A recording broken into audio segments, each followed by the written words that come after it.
जय हिंद दोस्तों, बहुत बहुत स्वागत है हमारे YouTube चैनल पर। सबसे पहले तो आपको बहुत बहुत बधाई, कांग्रेचुलेशंस कि आपने अपनी जो प्रॉपर्टी है वो खरीद ली है। नहीं खरीदी है तो आपको शुभकामनाएं, बड़ी ही जल्दी आपकी एक प्रॉपर्टी बन जाएगी। इस वीडियो के अंदर हम बात करने वाले हैं, जब भी आप प्रॉपर्टी खरीदते हैं तो उसकी रजिस्ट्री करवानी पड़ती है, तभी वो प्रॉपर्टी आपके नाम होती है, आप उसके लीगल ओनर बनते हैं। तो जिस दिन भी दोस्तों आपने प्रॉपर्टी करवानी है तो वहां पे रजिस्ट्री होती है। रजिस्ट्री के टाइम कुछ प्रीकॉशन, सावधानियां on the day of registry. इस रजिस्ट्रेशन से 2-4 दिन पहले की और बाद की बातें हम डिस्कस करेंगे, ताकि इन फ्यूचर में आपको किसी भी तरह की प्रॉब्लम का सामना ना करना पड़े। आपको पता होगा, जब भी आप अपना पैसा लगाते हैं तो इन्वेस्टमेंट आपकी डाइवर्सिफिकेशन होनी चाहिए, आपका पोर्टफोलियो अलग अलग जगह होना चाहिए। तो रियल एस्टेट के अंदर पैसा लगाकर कोई भी व्यक्ति पछताया नहीं है। इन्वेस्टमेंट भी आप कर सकते हो और आप अपने खुद के पर्पज के लिए, मकान दुकान के लिए भी उसे ले सकते हो। जो भी प्रॉपर्टी दोस्तों आप लेते हैं, ये आपको रेंटल इनकम तो देती ही है, प्लस में कैपिटल एप्रिसिएशन भी होती है। मान लीजिए आपने 10 लाख रुपए का कोई मकान खरीदा, 1 साल बाद वो 11 लाख का तो होता ही होता है, और अगर वो बना बनाया मकान है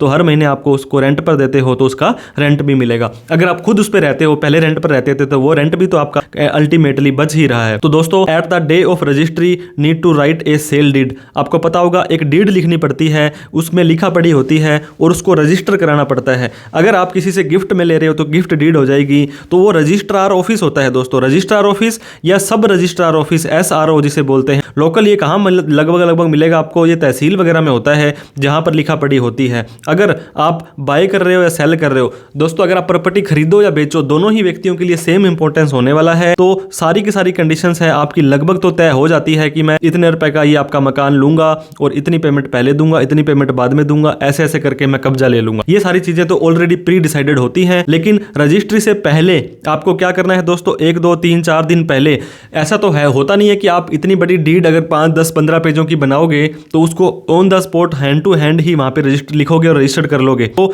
बिफोर रजिस्ट्री सेल डीड है या आपकी गिफ्ट डीड है वो तैयार हो जाती है। तो डीड राइटर क्या करते हैं दोस्तों, उनका बना बनाया फॉर्मेट होता है, उसके अंदर नाम, PAN number, date of birth, address वगैरह चेंज किया और कॉपी पेस्ट करके आपको दे देते हैं। लेकिन सारी की सारी कंडीशंस उसके अंदर जो लिखी है वो आपके लिए हो सकता है रेलेवेंट हो या ना हो। तो ईच और एवरी लाइन, हर एक वर्ड को पढ़ना बहुत जरूरी है दोस्तों। जब आपने वो ड्राफ्ट डीड बना ली है तो आप किसी एडवोकेट की, किसी ऐसे जो डीड लिखने के अंदर एक्सपर्ट है, उनकी सहायता ले लेंगे, उनसे पढ़वा लेंगे। 1000, 500, 2000 रुपए आपका खर्चा लग जाएगा, लेकिन आपको इन फ्यूचर में दिक्कतों का सामना नहीं करना पड़ेगा। ऐसी कोई भी अननेसेसरी कंडीशंस होती है, उसमें बहुत सारी ऐसी कंडीशंस होती है दोस्तों। मैंने आपको बताया, ये फॉर्मेट जो उनके पास होता है उसके अंदर काफी सारी कंडीशंस ऐसी होती हैं जो किसी को काम की नहीं होती है, बल्कि आपके लिए वो बाउंडेशन बन जाती है या आपके लिए कल को गलत यूज हो सकती है। तो उन सभी कंडीशंस को आपको हटा देना है। इन फ्यूचर में जो भी, अगर मान लो आपका उस प्रॉपर्टी के रिलेटेड कोई भी डिस्प्यूट होता है, कोई भी केस कोर्ट कचहरी का होता है आपका, तो जो उसके अंदर जो कंडीशन लिखी है दोस्तों वो आपको बाउंडिंग हो जाएगी।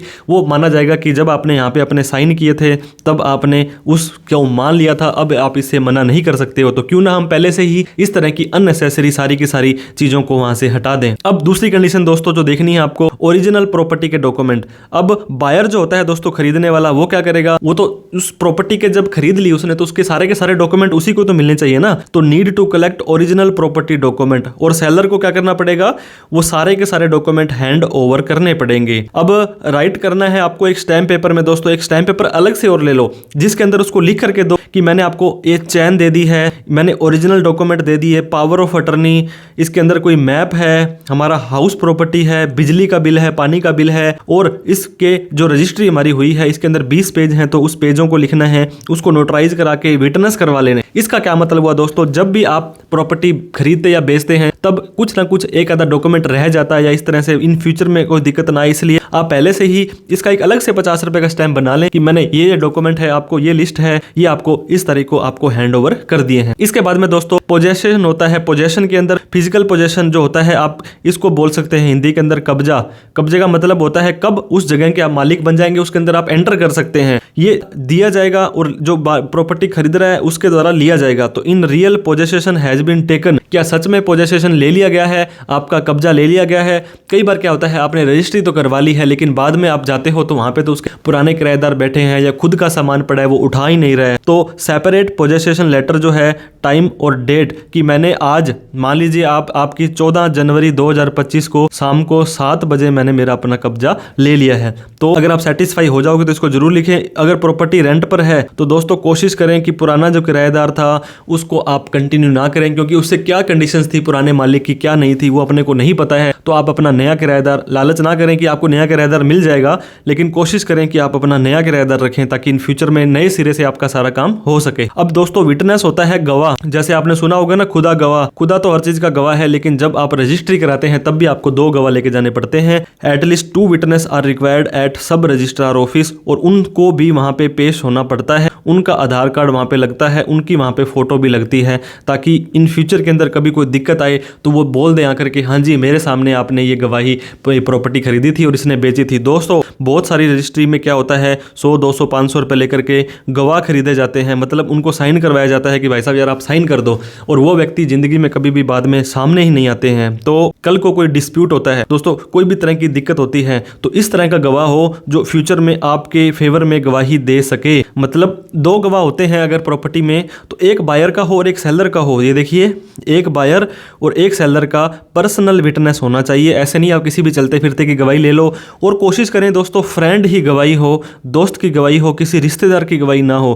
क्योंकि रिश्तेदार को अगर आप करते हो, फैमिली मेंबर को, मान लीजिए आपने फादर को गवाह बना लिया और कल को कोई कोर्ट कचहरी के अंदर जाते हो तो फादर की जब गवाही लगेगी तो वहां पे फैमिली का इंटरेस्ट आ जाता है कि ये इसका पर्सनल हित है, यहाँ पे कोई तो क्वालिटी है जो उस गवाही की थोड़ी सी कम हो जाती है। तो थर्ड पर्सन होगा वो आपकी गवाही देगा, तो ये ज्यादा बढ़िया होने वाला है। स्टैम्प ड्यूटी गवर्नमेंट में दोस्तों, जब आप पता होगा जब आप रजिस्ट्री कराते हो तो उसका रजिस्ट्रेशन की भारी भरकम फीस देनी पड़ती है, जो कि स्टैम्प ड्यूटी होती है, और गवर्नमेंट इसी से ही काफी सारा रेवेन्यू अपना इकट्ठा करती है। तो स्टैम्प ड्यूटी की कैलकुलेशन आपको जो करनी है, मान लीजिए आपका 7% आपकी स्टैम्प ड्यूटी लगनी है और 1 करोड़ रुपए की आपने प्रॉपर्टी ली है, तो 7 लाख रुपए की आपकी स्टैम्प ड्यूटी बन जाएगी। कुछ चार्ज वगैरह और उनके लगते हैं, वो प्रॉपर आपको डीड में लिख के देते हैं कि इतने रुपए की अमाउंट पे इतने रुपए की आपकी स्टैम्प ड्यूटी बन रही है। आपको 1 भी रुपए की दोस्तों स्टैम्प ड्यूटी कम पे नहीं करनी है, क्योंकि इन फ्यूचर के अंदर आपको पता लगता है, उनको पता लगता है, डिपार्टमेंट को, तहसीलदार आपको लेटर निकाल देंगे।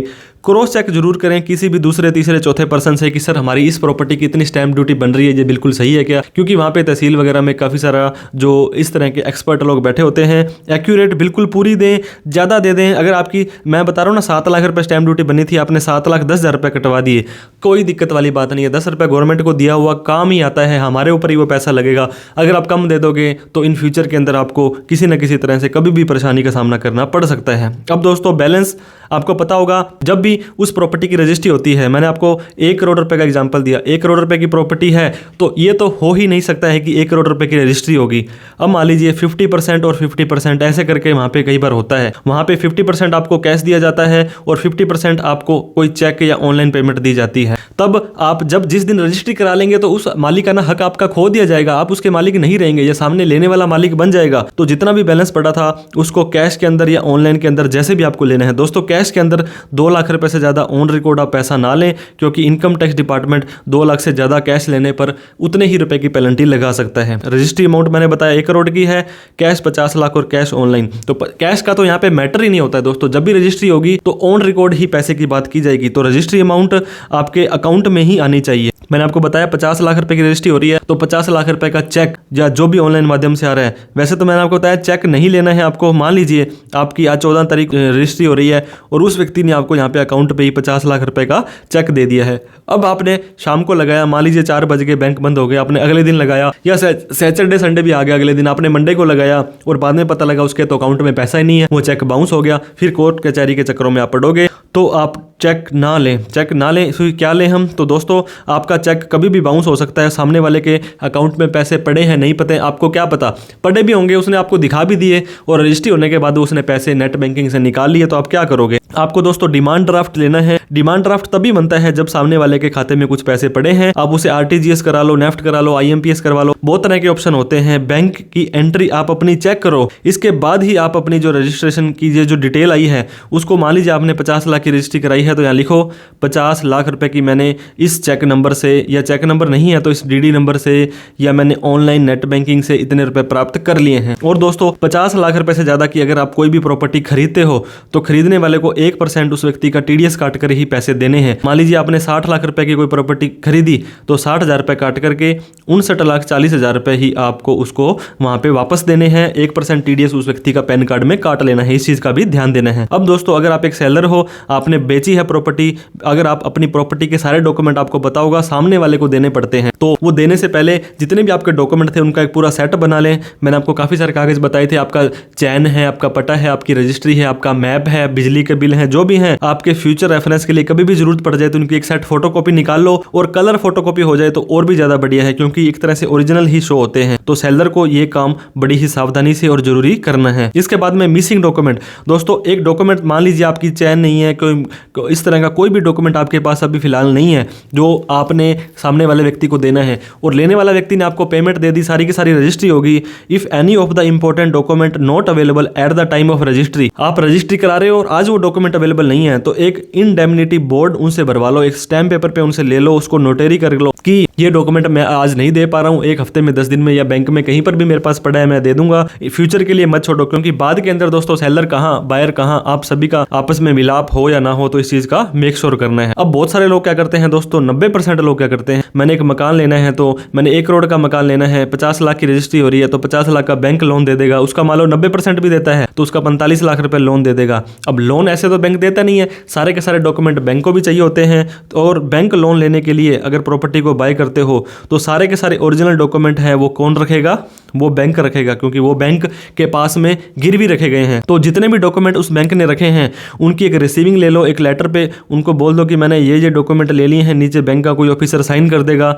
ये चीज़ का ध्यान दें अगर बैंक का आपने लोन लेना है। इनकम टैक्स की बात ना आए, ऐसा तो हो ही नहीं सकता है। एक रूल तो मैंने आपको बता दिया, 50 लाख से ऊपर की कोई भी रेजिडेंशियल प्रॉपर्टी खरीदोगे, अदर देन एग्रीकल्चर खरीदोगे तो 1% उसका टीडीएस काटना है। बेचने वाले को दोस्तों 1 करोड़ की प्रॉपर्टी 50 लाख में आपने बेच दी, तो 50 लाख वाली खरीदी कितने में थी, मान लीजिए आपने 30 लाख में खरीदी थी, तो उसका जो फर्क है 20 लाख रुपए का, इसके ऊपर आपको कैपिटल गेन देना पड़ सकता है। Capital gain long term, short term, दो तरह से होते हैं दोस्तों। आपको लॉन्ग टर्म में 12.5%, शॉर्ट टर्म में एज पर स्लैब रेट भी होता है, तो उस तरह का टैक्स आपको देना पड़ सकता है। ITR भरनी पड़ेगी आपको फाइनेंशियल ईयर खत्म होने के बाद। अब मान लीजिए आपको मैं एग्जांपल देना चाहूंगा, 14 जनवरी 2025 को आपने प्रॉपर्टी कोई बेच दी, तो इसका साल कब खत्म होगा, 31/3/2025 को। तो अप्रैल, मई, जून, जुलाई तक आप इसको इसकी ITR जरूर भरें।